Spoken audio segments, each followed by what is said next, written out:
students, how are you all? I hope you all are very good.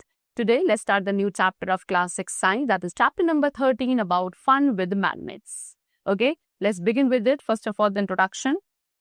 Imagine you wake up one day and find that you have some holy power in your body to attract things towards yourself. Wouldn't it be fun? Yes. So do you know that there is a material in this world which attracts the iron objects toward itself, which is called magnet? Yes, student. इस world में एक ऐसा material है जो iron objects को अपने towards attract करता है और उस मटेरियल को कहा जाता है मैग्नेट। यानी कि अगर आप एक मैग्नेट को मड पे रोल करते हो and then it is found कि उस मैग्नेट ने बहुत सारे छोटे छोटे स्मॉल पीसेस जो हैं आयरन के वो अपने टुवर्ड्स अट्रैक्ट कर लिए हैं। ऐसा क्यों? क्योंकि मैग्नेट के पास एक फोर्स होता है which is called magnetic force which attracts every iron object towards itself. Okay, now let's first of all learn about the history of magnet. So students, magnet की जो हिस्ट्री है वो स्टार्ट होती है 600 BC से, जब ग्रीक फिलोसोफर्स ने लोडस्टोन्स को फाउंड किया था नेचुरली अकरिंग रॉक्स के अंदर। इट इज नोन कि वंस एक बार एक शेफर्ड था जिनका नाम था मैग्नस, वो अपने heard of sheep and goats को लेके वहीं नियर बाय माउंटेन्स में ले गए थे for the purpose of grazing. उन्होंने अपने साथ में एक स्टिक कैरी की थी जिसकी जो टिप थी वो आयरन की बनी हुई थी। One day what he did is कि वो एक आयरन रॉड के ऊपर रेस्ट कर रहे थे, ठीक है, एंड जो माउंटेड एंड है उस स्टिक की वो उस स्टोन के ऊपर थी।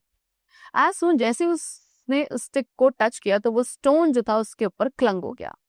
एक्चुअली वो स्टोन जो था एक नेचुरल मैग्नेट था एंड उसने शेफर्ड की स्टिक की आयरन टिप को अट्रैक्ट कर लिया। So this was how एक नेचुरल मैग्नेट की डिस्कवरी हुई एंड परहैप्स उस शेफर्ड के नेम बेसिस पर ही इस स्टोन को नेम दिया गया, दैट वाज मैग्नेटाइट। ऑलराइट, चलो now natural and artificial magnets. Students, natural magnets actually lodestones होते हैं जो हमारे अर्थ में बनते हैं मिलियंस ऑफ ईयर्स में। किसकी वजह से? मैग्नेटिक ओरिएंटेशन ऑफ अर्थ की वजह से, ठीक है। नेचुरल मैग्नेट्स के अंदर मैग्नेटिक मटेरियल होता है जिसे आप बोलते हैं magnetite. Alright, and natural magnets का जो मैग्नेटिज्म होता है काफी वीक होता है, इसलिए आप उसे किसी यूजफुल पर्पस के लिए यूज नहीं कर सकते हैं। But on the other hand we have some artificial magnets also. See, जितने भी मैग्नेट्स आप अपनी डेली लाइफ में देखते हो वो एक्चुअली आर्टिफिशियल मैग्नेट्स हैं। एक ऐसा मैग्नेट जो आर्टिफिशियली बनाया जाता है, iron, cobalt, steel etcetera, and इसका एक मैग्नेटिक पावर जो है काफी हाई होता है, that is called artificial magnet.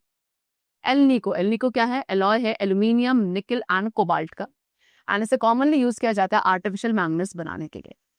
उसके साथ साथ आर्टिफिशियल मैग्नेट्स का आप यूज करते हैं making speaker, toy, electric fans and motors. Now different shapes of magnet, you can see these are the different shapes of magnet. Magnets आपके different shapes में बनाए जाते हैं according to their use and utility. One thing, जो एक चीज सभी magnets में कॉमन होती है, दैट इज व्हाट कि सभी मैग्नेट्स के दो पोल्स होते हैं, नॉर्थ एंड साउथ, ठीक है। अब मैग्नेट आपका बार शेप, यू शेप, सिलेंड्रिकल और डंबल किसी भी शेप का हो सकता है, बट सभी शेप के मैग्नेट्स के दो पोल जरूर होंगे, that is north and south pole. Next we have what magnetic and non magnetic material. Students, we can group, अब आप ऑब्जेक्ट्स जो आपके सराउंडिंग में उनको दो कैटेगरीज में ग्रुप बना सकते हैं। वन, एक ऐसे ग्रुप होगा पहला जो मैग्नेट के टुवर्ड्स अट्रैक्ट होता है, एंड दूसरा ग्रुप वो होता है जो मैग्नेट के टुवर्ड्स अट्रैक्ट नहीं होता है। सो स्टूडेंट्स, वो सारे ऑब्जेक्ट्स एंड मटेरियल्स जो मैग्नेट के टुवर्ड्स अट्रैक्ट होंगे उन्हें आप बोलोगे मैग्नेटिक मटेरियल्स, जैसे कि iron, steel, razor, blade, nickel etcetera, all of these are magnetic materials. Whereas wood, leather, plastic, copper, ये सभी मैग्नेट के टुवर्ड्स अट्रैक्ट नहीं होते हैं, इसलिए आपने नॉन मैग्नेटिक मटेरियल्स बोलोगे। ऑलराइट, चलो then we have the topic properties of magnets. So students, there are a number of properties which are found in magnets, जैसे कि नंबर 1, डायरेक्शनल प्रॉपर्टी। तो एक फ्रीली सस्पेंडेड मैग्नेट जो है geographical north south direction में ही हमेशा क्या करता है? अलाइन करता है, ठीक है। आपने एक मैग्नेट लिया एंड उसको एक थ्रेड के थ्रू सस्पेंड कर दिया। You have to make sure कि मैग्नेट आपका कहाँ हो, उसके बिल्कुल सेंटर में टाई होना चाहिए, सो दैट वो हॉरिजॉन्टली इस तरीके से सस्पेंड करे। Alright, and then let it remain undisturbed. उसको आप अनडिस्टर्ब छोड़ देंगे अबाउट 10 मिनट्स के लिए। देन यू विल नोटिस कि कुछ टाइम बाद मैग्नेट आपका नॉर्थ साउथ डायरेक्शन में ही अलाइन कर रहा है। सो दस वी सी कि एक फ्रीली सस्पेंडेड मैग्नेट खुद को नॉर्थ साउथ डायरेक्शन में अलाइन करता है, एंड इसी मैग्नेट प्रॉपर्टी को बोला जाता है डायरेक्शनल प्रॉपर्टी। ऑलराइट, चलो सेकेंड प्रॉपर्टी इज व्हाट कि मैग्नेट आयरन पीसेस को अट्रैक्ट करता है। यस, मैग्नेट को हमने मैग्नेट ही इसलिए कहा था क्योंकि वो आयरन एंड निकल पीसेस को अट्रैक्ट करता है, एंड मैग्नेट की इस प्रॉपर्टी को कहा जाता है attractive property. Alright, third is poles of a magnet. So earlier we have said कि हर एक मैग्नेट के दो पोल्स होते हैं, बट ये पोल्स है क्या? सी स्टूडेंट, जो मैग्नेट की स्ट्रेंथ होती है वो सबसे ज्यादा मैक्सिमम जो होती है वो कहाँ होती है, पोल्स पे होती है, एंड मिनिमम कहाँ होती है, at the centre of the magnet. Alright, हर एक मैग्नेट के दो पोल्स होते हैं, north and south pole. Poles आपके हमेशा पेयर्स में ही एग्जिस्ट करेंगे। अगर आप एक मैग्नेट को दो इक्वल हाफ्स में कट करते हैं तो जो ऑपोजिट पोल्स है वो उसी लाइन पे अपेयर होंगे जहां से डिवीजन किया गया है। हर एक हाफ मैग्नेट भी अपने आप में कंप्लीट मैग्नेट की तरह एक्ट करेगा, यानी कि उस हाफ मैग्नेट के भी क्या होंगे, अपने दो इंडिविजुअल पोल्स होंगे। Next we have what, unlike poles attract and like poles repel. Yes, आपने दो बार मैग्नेट्स लेने हैं एंड दोनों बार मैग्नेट्स के लाइक पोल्स पे एक दूसरे के क्लोज लेकर आएंगे। यू विल फाइंड कि उस मैग्नेट के लाइक पोल्स एक दूसरे को रेपेल कर रहे हैं। सो मैग्नेट्स यूजुअली आपके कैसे पेंटेड होते हैं, red and grey, you could see in this picture. तो बार मैग्नेट के वो एंड्स जिनमें सेम कलर होगा वो सेम पोल्स डिपिक्ट करते हैं। ऑलराइट, सिमिलरली अगर आप मैग्नेट के दो ऑपोजिट पोल्स के एक दूसरे के क्लोज लाते हो तो यू विल फाइंड कि opposite poles will attract each other. So इस तरीके से आप मैग्नेट से खेल भी सकते हैं। You can play by the attractive property of the magnets. ठीक है, आप टॉय कार्स का यूज करते हैं तो जब बार मैग्नेट्स को कार में प्लेस किया जाता है तो वैसे प्लेस किया जाता है कि जो ऑपोजिट पोल्स है वो एक दूसरे के नियर हो। सो यू विल नोटिस कि जो कार है वो एक दूसरे के टुवर्ड्स क्लोज मूव करती है एंड इट शोज कि opposite poles attract each other. But अगर सिमिलर पोल्स को आप एक दूसरे के टुवर्ड्स लेकर आते हैं जो आपके कार के अंदर प्लेस्ड है, इट विल बी फाउंड कि अब कार जो है एक दूसरे से दूर की तरफ भागेगी एंड इट शोज कि like poles repel each other. So इस एक्टिविटी से क्या पता चलता है कि like poles repel each other and unlike poles attract each other. Alright, चलो now finding direction with the help of a magnet. Students, magnet के पास एक प्रॉपर्टी होती है कि अगर आप उसे फ्रीली सस्पेंड करते हो तो वो हमेशा नॉर्थ साउथ डायरेक्शन में ही अलाइन करते हैं। एंड मैग्नेट की इसी प्रॉपर्टी को यूज किया गया मैग्नेटिक कंपास बनाने के लिए। एक कंपास का यूज करते हैं सेलर्स डायरेक्शंस को लोकेट करने के लिए। मैग्नेटिक कंपास के अंदर एक सर्कुलर एल्यूमिनियम बॉक्स होता है जिसमें एक मैग्नेटिक निडल होगी। उसके बाद एक ग्लास है जो उसके ऊपर रखा जाता है। अब ये मैग्नेटिक निडल हमेशा एक पॉइंट पर रेस्ट करती है एंड रोटेट भी कर सकती है एंड ये हमेशा किधर की टुवर्ड्स, नॉर्थ डायरेक्शन की टुवर्ड्स ही पॉइंट करती है एंड एक पर्सन जो है डायरेक्शन को फाइंड कर सकता है इन विच ही इज मूविंग। उसके अलावा there are historical evidences also which shows कि कंपास आपका यूज किया जाता है सेलर्स के through since long time back. एक चाइनीज एम्परर थे हुइंग टी, जिनके पास एक कैरियट था एंड उसमें एक स्टैचू था ऑफ अ लेडी एंड ये स्टैचू आपका कनेक्टेड था to an assembly of wheels and pulley. तो जब कैरियट मूव करता था तो जो लेडी के हैंड थे वो हमेशा साउथ डायरेक्शन में पॉइंट करते थे एंड इस तरीके से एम्परर जो था अपने कैरियट के मूवमेंट के डायरेक्शन को फाइंड आउट कर लेते थे। ऑलराइट, चलो now making your own magnet. So students, there are many ways जिससे आप एक मैग्नेट बना सकते हो। मैग्नेट्स आपके सॉफ्ट आयरन से बनाए जाते हैं जिसके अंदर मैग्नेटाइड होना चाहिए। ऑलराइट, चलो तो let us make our own temporary magnet. अब हम बनाना सीखेंगे। पहले हम बनाएंगे सिंगल टच मेथड से। तो आपने एक बार मैग्नेट लिया एंड एक रेक्टेंगुलर पीस ऑफ आयरन लिया। अब आप उस रेक्टेंगुलर पीस ऑफ आयरन को टेबल पे प्लेस करोगे एंड देन बार मैग्नेट के एक एंड को रेक्टेंगुलर पीस ऑफ आयरन के एक एंड पे प्लेस करना है। अब बार मैग्नेट को आप मूव करोगे उस रेक्टेंगुलर पीस ऑफ आयरन के अनदर एंड तक, ठीक है, उस बार मैग्नेट को बिना लिफ्ट किए। फिर जब आप आयरन बार के एंड पे चले जाते हैं दोबारा वहां तक मैग्नेट को उठाओगे एंड सेम प्रोसेस को रिपीट करोगे, सेम पोल ऑफ मैग्नेट को टच करके with the same end of the iron power bar and then उसको आयरन बार के दूसरे एंड तक लेके आएंगे। फिर लिफ्ट करना है, फिर अगेन आपको दूसरे एंड तक ले जाना है। तो इस पूरे प्रोसेस को अबाउट 30 to 40 टाइम्स तक आप रिपीट करेंगे। सो जब आप ये प्रोसेस का कंप्लीट कर लोगे तब आपको जितनी भी पिन है उनको आप किसके आयरन बार के पास लेकर आएंगे टू चेक कि वेदर वो आयरन बार एक्चुअली मैग्नेट बना है या नहीं। अगर वो मैग्नेट बन चुका होगा then it is okay, otherwise आप अगेन उसी प्रोसेस को रिपीट करोगे for more number of times. Second we have double touch method. अब यहाँ पे एक आयरन बार को मैग्नेटाइज किया जाता है with the help of two magnets. ठीक है, आपने दो बार मैग्नेट्स लिया एंड एक आयरन बार लिया।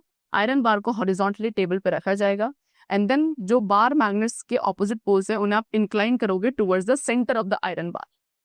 फिर जब आप आयरन बार को मूव कर रहे हो, ठीक है, अलोंग इट, तो उसको विदाउट लिफ्टिंग, बिना उठाए आपको पोल्स को क्या करना है, दूर ले जाना है सच दैट कि वो आयरन बार के एंड्स के टुवर्ड्स आए। एंड जैसे ही आयरन बार के एंड तक पहुंचोगे मैग्नेट्स को दोबारा रेस करना है and again turning them to the centre and repeat the process several times.